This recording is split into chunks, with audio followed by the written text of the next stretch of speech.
Շարունակում ենք խոսել մեր Փրկիչ Տեր Հիսուս Քրիստոսի սիրո դրսևորումների մասին։ Ում է պետք որ մարդն ամբողջ աշխարհը շահի, ում է պետք որ մարդ աշխարհի ողջ հարստությանը տիրանա, սակայն անկեղծ ու անարատ սեր իր կյանքում ստացած չլինի։ Այդ մարդուն մենք չենք կարող հարուստ կոչել։ Փողի շատությունը չէ մարդու հարստությունը, այլ սիրված լինելու և սիրելու ունակությունը։ Մեր Փրկիչ Տեր Հիսուս Քրիստոսը մեզ սիրեց։ Եվ մենք ըստ Աստվածաշնչյան տողերի փորձում ենք գիտակցել, հասկանալ, թե ինչպես նա արտահայտեց իր սերը։ Եվ այսպես Պողոս առաքյալը առաջին Կորինթացիս նամակի 13-րդ գլխում ասում է, 4-րդ համարի մեջ ասում է. սերը երկայնամիտ է, սերը քաղցր է, սերը չի նախանձում, չի գոռոզանում, չի հպարտանում։ Չի գոռոզանում սերը և չի հպարտանում։ Սրանք գրեթե հոմանիշներ են, սերը չի կարող հպարտ լինել, սերը չի կարող գոռոզամիտ լինել։ Եթե մարդու սրտի մեջ սերն է տիրում,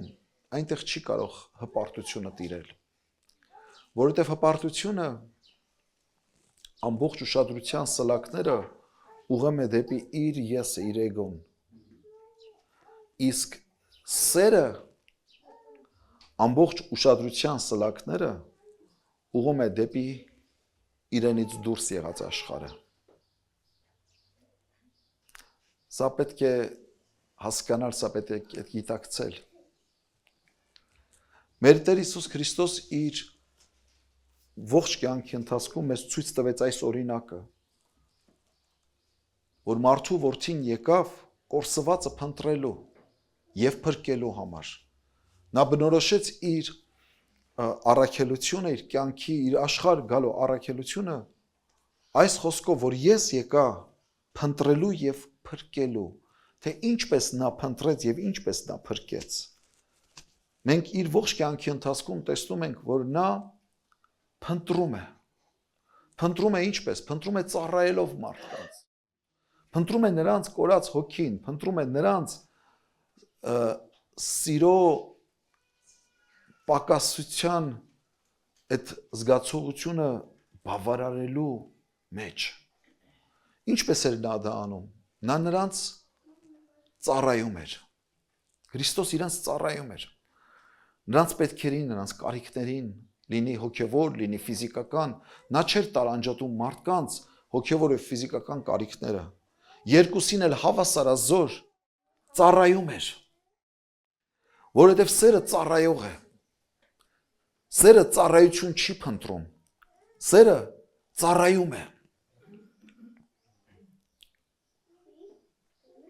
Եվ Տեր Հիսուսն ասաց, մարդու որդին չեկավ ծառայություն ընդունելու, այդ ծառայություն տալու, ծառայություն անելու։ Մատթեոս ավետարանի մեջ մեզ քաչ ծանոթ մի խոսք կա, Մատթեոս 11, 28 և 29 համարները։ Տեր Հիսուսն ասում է. եկեք ինձ բոլոր հոգնած ու բեռնավորվածներ, և ես ձեզ պետք է հանգստացնեմ։ Իմ լուծը ձեր վրա առեք և ինձանից սովորեցեք, որ հեզ եմ և սրտով խոնար, և ձեր անգձերին հանգստություն պիտի գտնեք։ 30-ն էլ կարդանք, ասում է. վասնզի իմ լուծս քաղցր է և իմ բեռս թեթև։ Եկեք ինձ մոտ բոլոր հոգնած ու բեռնավորվածներ, և ես ձեզ կհանգստացնեմ։ Մենք հիմնականում այս խոսքերը կարդալուց ուշադրություն ենք դարձնում մեզ հոգեհարազատ կամ ավելի ճիշտ մեզ հաճո այս բառերի վրա, որ մենք Հիսուսին գալով հանգստություն կարող ենք գտնել, չէ՞։ Եվ ինչ լավ է, որ Տերը մեզ այսպիսի հրավեր է տալիս, եկեք ինձ մոտ բոլոր հոգնած ու բեռնավորվածները, և ես ձեզ կհանգստացնեմ։ Բայց պետք է այստեղ ուշադրություն դարձնենք նաև խոսքի երկրորդ մասին, որ ասում է. իմ լուծս ձեր վրա առեք եւ ինձանից սովորեցեք, որ հեզ եմ եւ սրտով խոնար։ Եվ հետո ասում է եւ ձեր անձերին, որպես սրա հետևություն, ձեր անձերին հանգստություն պիտի գտնենք։ Մենք միշտ ուշադրություն ենք դարձնում սրան, որ պետք է հանգստություն գտնելու համար պարզապես գալ Հիսուսին, ճիշտ է թե ոչ։ Մենք կարծում ենք սա բավարար է հոգեկան հանգստություն գտնելու համար, պարզապես գալ Հիսուսին։ Բայց Տեր Հիսուս կարևորում է նաև այս խոսքը, որ ասում է. իմ լուծը ձեր վրա առեք եւ ինձանից սովորեցեք,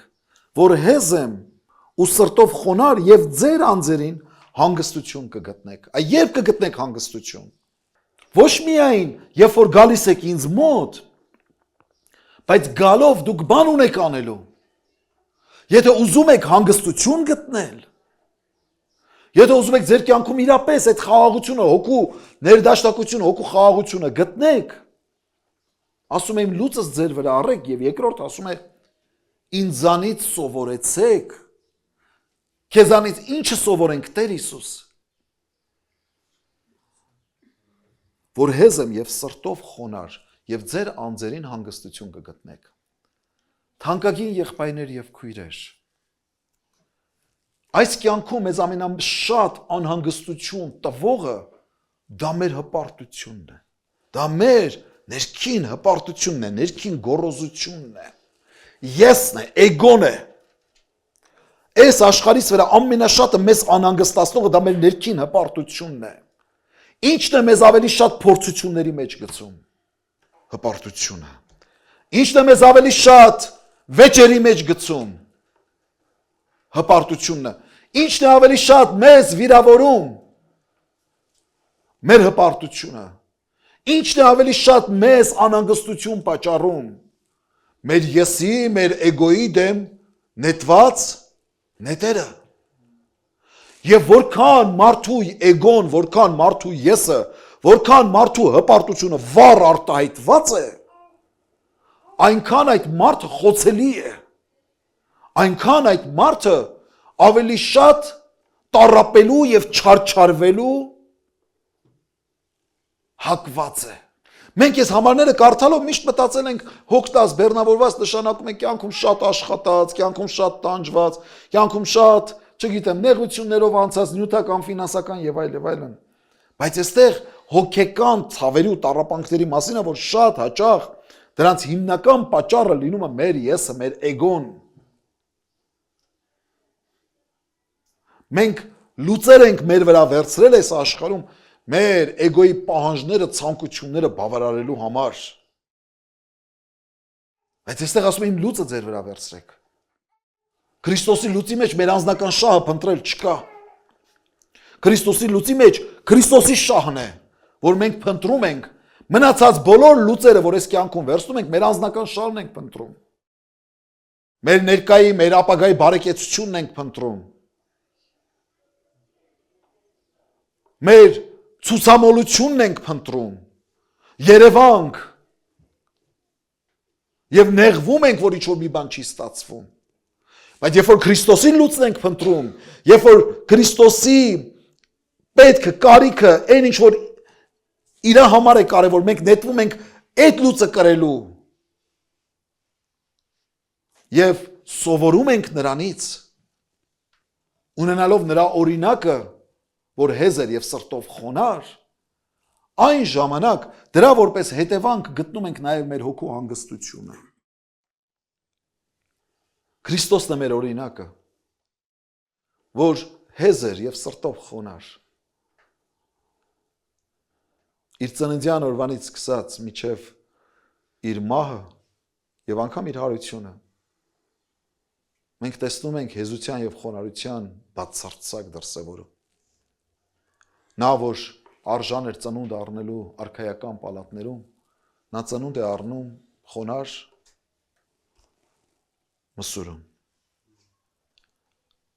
Նա, որ արժան էր ընդունելու ամեն փառքն ու պատիվը, գոնե այն բաներից հետո, երբ նա մարդկանց բժշկում էր, մարդկանց կենթանացնում էր, հարություն էր տալիս, մենք տեսնում ենք, որ նա ոչ մի երկրպագություն ու պաշտամունք չի ընդունում։ Եվ ընդհակառակը նրանց, ում որ բժշկում էր, շատ հաճախ ասում էր մարդու ոչինչ չասես։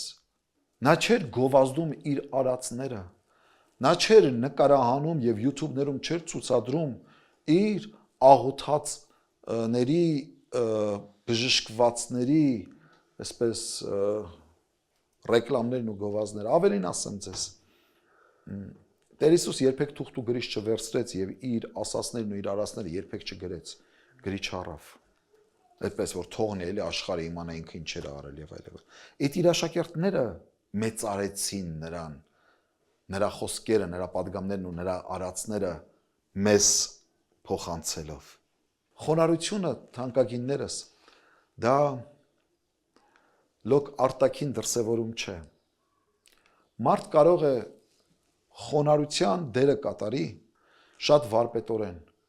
բայց ներքուստ լինի շատ հպարտ եւ գոռոզամիտ մեկը։ Եվ սա հաճախ պատահում է հավատացյալների շրջանակում, որոնք արտաքուստ խոնարհության կերպարանքն առնում են, գուցե իրենց մեղմ ձայնով, գուցե իրենց հակվածքով, կրոնասերի կերպարանքն առնելով, բայց ներքուստ հպարտ եւ գոռոզամիտ մարդիկ։ Ինչպես է արտահայտվում այս հպարտությունն ու գոռոզամտությունը, շարունակ ուրիշներին քննադատելով, շարունակ ուրիշների մեջ տեսնելով վատը եւ միշտ համեմատականի մեջ դնելով իրենց եւ ուրիշներին։ Այն հավատացյալը, որ միշտ ուրիշ հավատացյալների, ուրիշ մարդկանց միշտ քննադատող աչքերով է նայում, սա խոսում է իր ներքին ծածուկ հպարտության մասին։ Մեր պես չի հագնվում, մեր պես չի քայլում, մեր պես չի խոսում, մեր պես չի երգում, մեր պես, հա, եւ միշտ իր անձը ավելի լավն է նկատում ինքը, թեև դրա մասին ինքը բարձրաձայն չի արտահայտում։ Սակայն միշտ ներքուստ ունի դատապարտող սիրտ։ Ինչու է դատապարտում, որովհետեւ ինքն իրեն ավելի բարձր է դասում, քան ուրիշները։ Խոնարհությունը դա սրտի վիճակ է։ Սրտի վիճակ է, ինչու, որովհետև դու քո սրտիդ մեջ գիտես, որ ինչ որ ես Տիրոջ շնորհքով ես եւ ոչինչ չկա, որ ոչ մի առավելություն չկա, որ դու վերագրես քո անձին։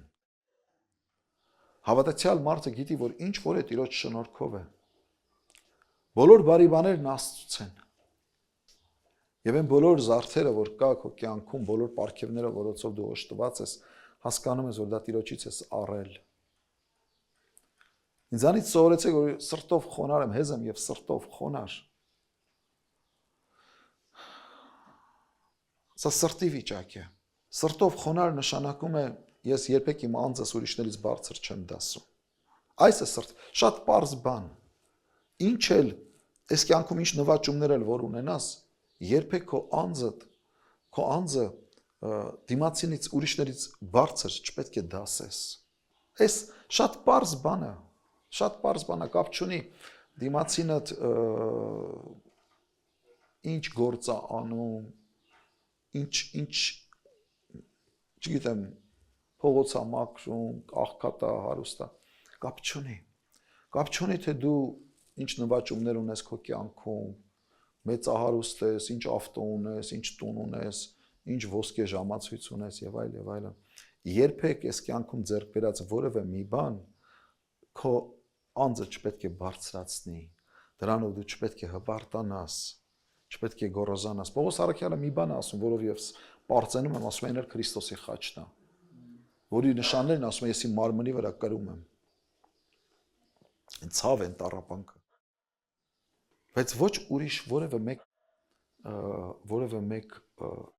ձեռք բերում։ Խոնարհ մարդը սիրող մարդն է։ Եթե դու սիրում ես մարդկանց, չես կարող քեզ ավելի բարձր դասել, քան դիմացինները։ Երբեք։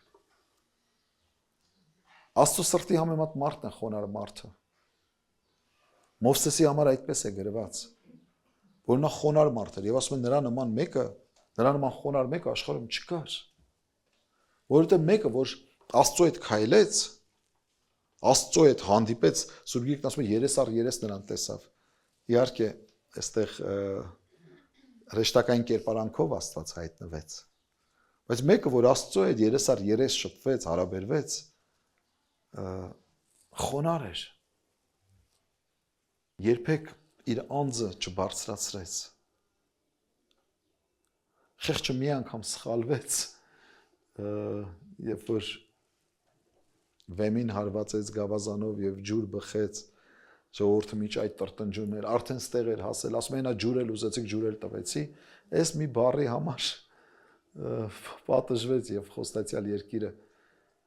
չմտավ։ Մեր Տեր Հիսուս Քրիստոսն էր այդ խոնարհության կատարյալ դրսևորումը։ Մեզ քաչ ծանոթ պատմության մեջ, Հովանու ավետարանի մեջ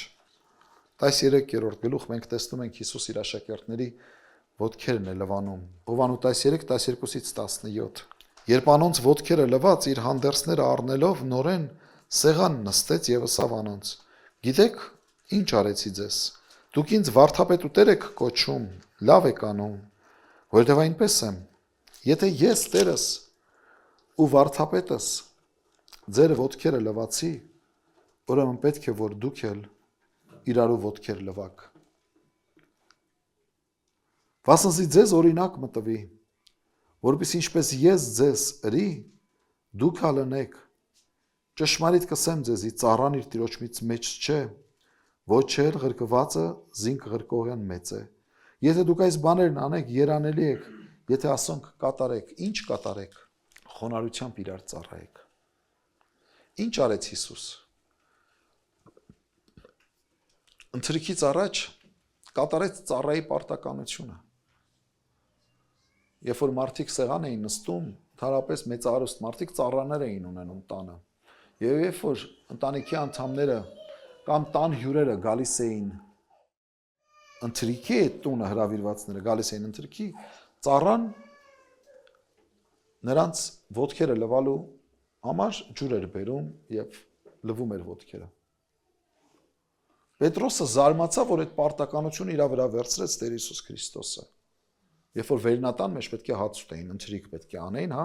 զատկական ընթրիքը պետք է անեին։ Եվ Պետրոսն ասեց, «Քավլիցի որ սենց բան անես, չեմ թողնի, որ դու իմ ոտքերը լվաս»։ Որովհետև շոկային էր Պետրոսի համար, որ ոնց կարող է ծովերի վրա քայլողը, հազարավորներին երկու ձկով եւ 5 հացով կերակրողը, Տեր ու վարդապետ կոչվողը կռանա եւ ոտք լվա։ Սա մեր մարդկային ստերեոտիպերն են, կարծրատիպերն են սրանք մեր։ Ոնց կարա մեկը, որ այդքան բարձունքների է հասել, իրան թույլ տա նման այսպես նվաստացուցիչ արարքի գնալ։ Բայց դա մարդկային գնահատական է։ Այն ինչը, որ մենք նվաստացում ենք համարում, Աստված դա բարձրանալ է որակավորում։ Որովհետև Աստծո սրտին հաճո է խոնարհությունը, որովհետև խոնարհությունը դա իր էությունն է, Աստված խոնարհ է։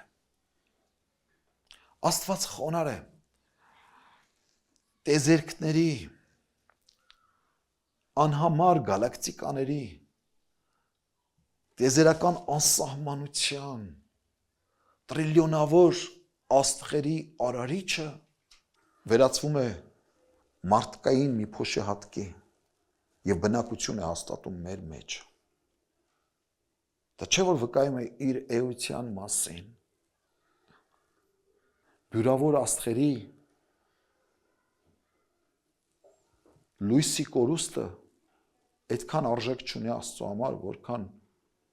քո սրտի մի ցավը, այդքան խոնար։ Ու հիմա ոտքերն է լվանում, դա Պետրոսի մարդկային միտքը չի կարողանում ընկալել։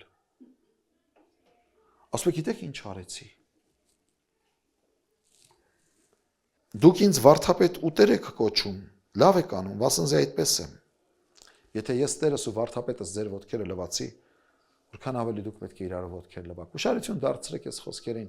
Ասում է դուք ինձ Տեր եք ու վարդապետ եք կոչում, լավ եք անում, որովհետև այդպես եմ։ Մենք տեսնում ենք այս խոսքերի մեջ չկա կեղծ խոնարհություն։ Որտեվ գոյությունը նաև կեղծ խոնարհություն։ Ասում է դուք ինձ Տեր ու վարդապետ եք կոչում, լավ եք անում, որտեվ այդպես եմ։ Չի ասում, չէ, ես Տեր չեմ, ես վարդապետ չեմ, ես ով եմ։ Ես ոնց կարամ ես վարդապետ լինեմ։ Սա կեղծ խոնարհություն կլիներ, հասկանում եք, չէ՞ միտքս։ Ասում է լավ եք անում, որովհետև Տեր եմ եւ վարդապետ եմ։ Այսինքն նա չի հրաժարվում իր ով լինելուց, իր կոչումից։ Այո, այդպես եմ։ Բայց եթե ես Տեր եմ ու վարդապետ եմ ու ձեր ոտքերն եմ լվանում,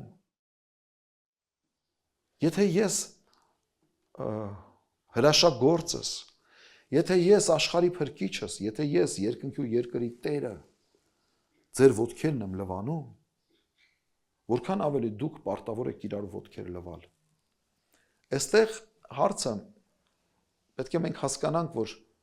լոկ ծիսակարգ չի մեզ տալիս Տերը։ Գիտեք ինչ որ մենք այս ծեսը պետք է արարողությունը պետք է վերցնենք եւ ծեսի վերածենք ու ոտնլվայի ծիսակարգ անենք։ Կարելի է անել, ես դեմ չեմ դրան եւ փառք Աստծո, եթե ոմանք անում են դա, Աստված օրհնի։ Փառք Աստծո։ Հարկ եղած դեպքում ես էլ պետք է անեմ։ Բայց այստեղ այս դասի խորությունը ոչ թե ծիսակարգի մեջ է, այլ փոխհարաբերությունների վարքագծի մեջ է։ Որ մենք պետք է միշտ պատրաստ լինենք մեկս մյուսի աղտոտված ոտքերը լվալու։ Ոչ թե մատնացույց անելու եւ դիմացինի աղտոտության վրա մեր սեփական սրբությունն ու բարձրությունը ցույց տանք, այլ մենք պետք է մեր եղբայրների, մեր քույրերի սխալները վերացնող լինենք, ոչ թե նրանց սխալների վրա կայացող։ Հասկանում եք միտքս սիրելիներ։ Որովհետև հպարտության կայծերը մեր մեջ երբ է ոսկլտում, երբ որ մենք տեսնում ենք դիմացինի տկարությունները, դիմացինի սխալները, ու այդ սխալների վրա մենք սկսում ենք մեզ ավելի բարձր տեսնել։ Հավատացյալ մարդը չի կարող դիմացինի սխալների վրա սեփական եսը ավելի շոյված զգալ։ Խոնարհությունը կայանում է սրանում, որտեվ գիտեք ինչ եմ ասում, ինչ եմ դա սխալի հետ համեմատում, մակազեք ինչ կապ ունի ոտը լվալը սխալի հետ, որովհետև այդ ոտքերը ինչու էին լվանում մարդիկ սեղան նստելուց, որովհետև փողոցները փոշոտ էին, մարդիկ էլ այն ժամանակ սեղանի շուրջ չէին նստում, եւ իրանց հագին մեր հագած կոշիկների նման կոշիկներ չեն, սանդալներ էին, եւ այդ հողոտ փողոցներում էին քայլում, եւ սեղան նստելուց էլ հատակին փռում էին, ինչ որ մի կտոր էին փռում, մի բան փռում էին, դրա վրա էին հացը դնում ուտելու։ Այսինքն ստացվում էր, որ ոտն ու ձեռքը շատ մոտ էին լինում այդ կերակուրին, հացին, եւ ինչպես ձեռքերը պետք է լվայր սեղան նստելուց առաջ, այդպես նաեւ ոտքերը պետք է լվայր։ Հասկանալի է, չէ՞։ Նույն կերպ։ Ուրեմն այստեղ ոտք լվալը նշանակում է ճամփեքի կյանքի ճանապարհների վաստակած փոշին ու կեղտը։ Իսկ եթե ձեր մեջ մեկը կա, որ կարա այս աշխարհի վրա ապրի ու ոտերը չկեղտոտվի, կա այդպիսի մեկը, ով կարա այս աշխարհի վրա ապրի ու չմեղանչի։ Եթե բան սխալական մարդ կա այստեղ, ես չեմ։ Խոնարհությունը գիտեք որն է։ Խոնարհությունը այն է, երբ որ իմ եղբոր ոտերը կեղտոտ է, ոչ թե սեփական ոտերիս եմ նայում ու հիանում նրա մաքրությամբ, այլ ես ամեն բան անում եմ, որ այդ ոտքերը լվացվի, օգնեմ, ձեռք մեկնեմ, մաքրվի իմ աղբերը, իմ քուրը։ Հասկանում եք, չէ՞։ Իսկ ես գնում եմ կանգնում եմ մեղավորի կողքը։ Նայեք, Երուսաղեմում փարիսեցիներ կային, կրոնավորներ կային, հավատքի քարոզիչներ կային, եւ կային այնտեղ նաեւ պարզ հասարակ ժողովուրդ։ Երբեմն ոչ բարոյական, մաքսավորներ, մեղավորներ, անբարոներ, ճիշտ է։ Եթե հնարավորություն լիներ գնալ 2000 տարի հետ, ինչ եք կարծում, Հիսուսին որ շրջանակի մեջ կգտնեիք։ Հատ երևակայեք։ որ շրջանակի մեջ կգտնեիք Հիսուսին։ Մեղավորների։ Ինչու էր նրանց մեջ։ Չէ որ իրան պատիվ չէր բերում դա։ Չէ։ Մարդ միշտ ուզում է համբավ ունեցողների կողքը կանգնի, որ ինքն էլ այդ շուքը իր վրա էլ գա։ Ես մարդկանց էի ճանաչում, որ քաղաքի ինչ մեծարուստ կամ հեղինակավոր տղա կամ հեղինակավոր մարդ մեռնում էր, անպայման իրանց թաղումներին գնում էին, անկախ նրանից անձամբ ճանաչում էին, չէին ճանաչում։ Որ այդ մասաների մեջ իրանք էլ երևային, էլի որ մենք էլ ինչ որ տալ առնել ենք ունեցել։ Բայց իմ համար ծիծաղալու էր։ Այդպես Երևան էլի մտնեն։ Իսկ Հիսուսը գնում էր այն նվաստ, մեղավոր մասաների մեջ։ Ինչու։ Որովհետեւ իր օրինակով, իր ծառայությամբ նրանց այդ ոտքի ախտերը լվար։ Եվ այս մեղավորներն ու մաքսավորները, երբ որ տեսնում էին, ունենում էին Հիսուսի օրինակը իրենց կյանքում, իրենց շրջանակում, իրենց շուրջ բոլորը, նրանք հասկանում էին, որ ախտոտված է իրենց ոտքերը, ու այդ ոտքերը լվացման կարիք ունեն։ Եվ նրանցից քանիսներն ու քանիսները դիմեցին Հիսուսին զղջմամբ եւ ապաշխարությամբ։ Արդյոք այս ներումը չէր լվացումը։ Սերը հեզ է եւ խոնար։ Եվ ահա Հիսուսի օրինակը։ Տերը ուղիղ պատվեր է տալիս։ Եթե ես Տերս ու վարդապետս ձեր ոտքերը լվացի, ուրեմն պետք է որ դուք էլ իրարու ոտքերը լվաք։ Վասնզի ձեզի օրինակ մտվի, որպես ինչպես ես ձեզ երի դուք էլ անեք։ Ես ձեզ օրինակ տվեցի։ Սա սիրո արտահայտման օրինակ էր, որ Հիսուս մեզ տվեց։ Եվ դա խոնարհության օրինակն էր, ոչ թե հպարտության, ոչ թե գոռոզամտության։ Հիմա այսօր նայենք ինքներս մեզ, ամեն մեկս մեզ նայենք ընդհանրապես նայենք մեր քրիստոնեական աշխարհին։ Մեր քրիստոնեական աշխարհը կարանք այսօրվա քրիստոնեական աշխարհը կարանք որակավորենք որպես Քրիստոսի օրինակից վերցված մի աշխարհ։ Եկեք մի հատ նայենք, էլի, չգիտեմ, այն բարձրաստիճան հոգևորականներից սկսած, તો մեզանից սկսած մինչև հասնել այնտեղ։ Ինձանից սկսած, հասկանում եք, դժվար է որակավորել։ Բայց եւ ամեն մեկս, ինձանից սկսած ամեն մեկս պետք է ջանք անենք, այս օրինակով շարժվենք, սիրելիներս։ Այս օրինակով շարժվենք։ Մեկ համար եւս կարդանք Աստծո խոսքից։ Մատթեոս ավետարան 23 11 եւ 12։ Եվ ձեր մեջ են մեծը ձեր սպասավորը թող լինի, ով որ իր անձը բարձրացնի, պիտի խոնարհի, եւ ով որ իր անձը խոնարհեցնի, պիտի բարձրանա։ Նախ պատվերին ասում է ձեր միջից մեծը թող ձեր սպասավորը լինի։ Շատ հաճախ մենք ձգտում ենք մեծության, որպեսզի սպասավորություն ավելի շատ ընդունենք։ Բայց Աստծո մոտ մեխանիզմը տես չի աշխատում։ Աստծո մոտ գովասանքի արժանի է ոչ թե նա, որ սպասավորություն է ընդունում փոքրի կողմից, այլ գովասանքի արժանանում նա, որ լինելով մեծ սպասավորություն է մատուցում փոքրին։ Էսա քրիստոնեությունը, սրանից դուրս քրիստոնեություն գոյություն չունի։ Եղբայրներ եւ քույրեր, մենք պետք է վերադառնանք ակունքին։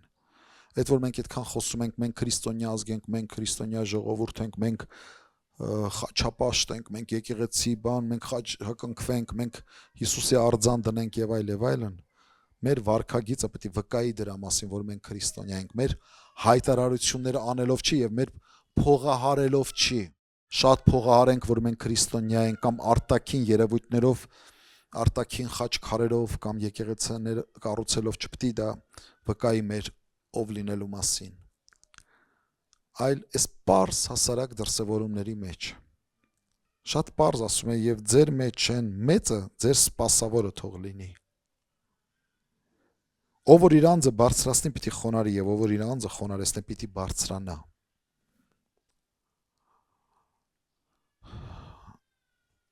Երբ մարդն է իր անձը բարձրացնում, Աստված է նրան խոնարհացնում։ Երբ մարդն իր անձը խոնարհեցնում է, Աստված նրան բարձրացնում է։ Սա միշտ պետք է հիշենք։ երբ մարդն է իր անձը բարձրացնում, Աստված է նրա անձը խոնարհեցնում։ Երբ մարդն է իր անձը խոնարհեցնում, Աստված է նրան բարձրացնում։ Մարդու բարձրացրածը ցավոտ է խոնարհվում։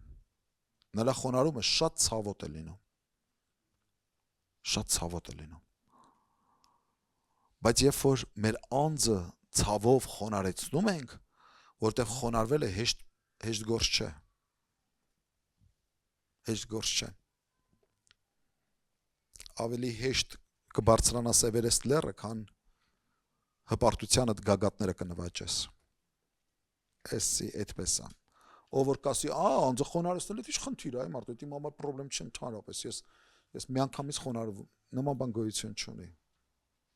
Կրկնում եմ, ավելի հեշտ Էվերեստի գագաթը կնվաճես, քան թե հպարտությանդ գագաթները։ Երբ որ այս ցավոտ կերպով անձը մեր խոնարհեցնում ենք, որովհետև հեշտ չի, որ մեր արժանի շնորհակալությունը չենք ստանում, մեր արժանի գովասանքը չենք ստանում, հեշտ չի, երբ որ մեր հպարտության դեմ ուղղված նետերը խոցում են մեր եսը, էսի հեշտ գործ չի։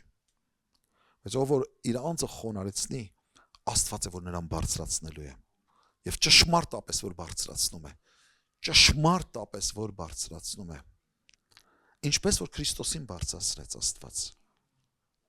Ինչպես որ նրան մի անուն տվեց, գրված է Փիլիպպեցիս նամակի մեջ 2-րդ գլխում, որ ամեն անունից վեր է եւ ամեն ծունկ պետք է ծնրադրեն նրա առաջ, թե երկնավորները, թե երկրավորները եւ թե սանդարամետականները, այսինքն հանդերձյալ աշխարհում բնակվողները։ Ամեն ծունկ պիտի ծռի նրա առաջ եւ ամեն լեզու դավանի, որ նա Տեր է հոր փառքի համար։ Հալելույա։ Այսպես էլ Աստված պիտի փառավորի իր զավակներին, նրանց, ովքեր Հիսուսի օրինակով խոնարհեցրեցին իրենց անձես աշխարհի մեջ։ Որովհետև Աստված հպարտներին հակառակ է կենում, բայց խոնարհներին շնորհք տալիս։ Հպարտությունը, գոռոզությունը իր մեջ մի վատ բան ունի։ Այն մարդուն մեկուսացնում է։ Լսեք, այսի ուշադիր լսեք, նայեք, հպարտ լինելու համար, գոռոզ լինելու համար պարտադիր չի շատ փող ունենաս, շատ մեծ արուստ լինես, որ քեզ ծվա, որ դու հպարտ ես։ Չէ, մարդ կարա աղքատ ունի, բայց սարսափելի գոռոզ։ Սարսափելի գոռոզ, ու այս աղքատության պատճառը լինա իր հպարտությունը։ Էդի կարա լինի։ Ու այս հպարտությունը մի վատ բանի է տանում մարդուն, դա մարդուն մեկուսացնում է։ Կամաց մարդու կողքից սկսում են հեռանալ։ Տեսեք, ինչ ասում Երեմիա մարգարեն։ Երեմիա 50-րդ գլուխ 32 համարի առաջին հատվածը ասում է. հպարտը գլորվելով պիտի ընկնի, ու մեկը պիտի չլա, որ զանիկա վերցնե։ Հպարտը գլորվելով պիտի ընկնի, եւ մեկը պիտի չլինի, որ նրան բարձրացնի։ Շատ ցավոտ բան է։ Հպարտությունը մարդուն մեկուսացնում է ուրիշներից։ Երբ որ մեկը միշտ իրեն բավն է կարծում, բոլորից խելացի է կարծում, 1, 2, 3, 4 մարդիկ կամաց մեկուսանալ նրանից, հեռանալ նրանից։ Եվ երբ որ սկսես անկում ապրել, տեսնելու ես, որ կողքդ մեկ մարդ չկա,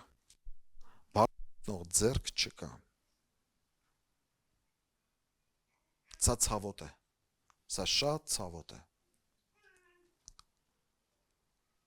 Ուստի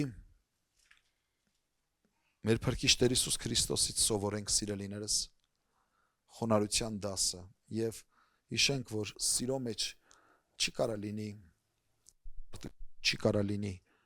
գոռոզամտություն։ Եվ եթե դու այս պատգամից հետո նշмарում ենք մեր մեջ գոռոզամտության, հպարտության դրսևորումներ, հիշենք, որ դա մեր մեծագույն թշնամին է եւ մեզ կործանողը մեր գոռոզամտությունն է, մեզ կործանողը մեր հպարտությունն է լինելու։ Եկենք ինձ բոլոր հոգնած ու բեռնավորվածներ, ուրեմն ոչ թե գանք Հիսուսին հոգնած բեռնավորված լոկ միայն մեր նյութական եւ ֆինանսական եւ ֆիզիկական ցավերը բերելով նրան, այլ մեր էգոյից կրած վշտերն ու հարվածները։ Գանք, ասում է, եւ ես ձեզ կհանգստացնեմ եւ իմ լուծը ձեր վրա առեք եւ ինձանից սովորեցեք, որ հեզ եմ ու սրտով խոնար եւ ձեր անձերին հանգստություն կգտնեք։ Երբ որ Տեր Հիսուսից սովորում ենք ինչպես լինել հեզ եւ խոնար, մեր անձերին հանգստություն ենք գտնում։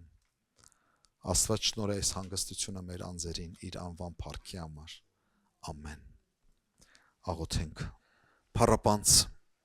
պաշտամունքի արժան մեր երկնավոր Սուրբ Հայր, որքան շնորհակալ ենք ով Տեր, որ դու մեր կյանքի օրինակն ես։ Շնորհակալ եմ Տեր Հիսուս, որ այս ամենը գաղտնի պահեցիր աշխարհի իմաստուններից եւ տկարներիս ու հետիններիս հայտնեցիր։ Սովորեցրու ով Տեր Աստված, որ հետևենք քո օրինակին,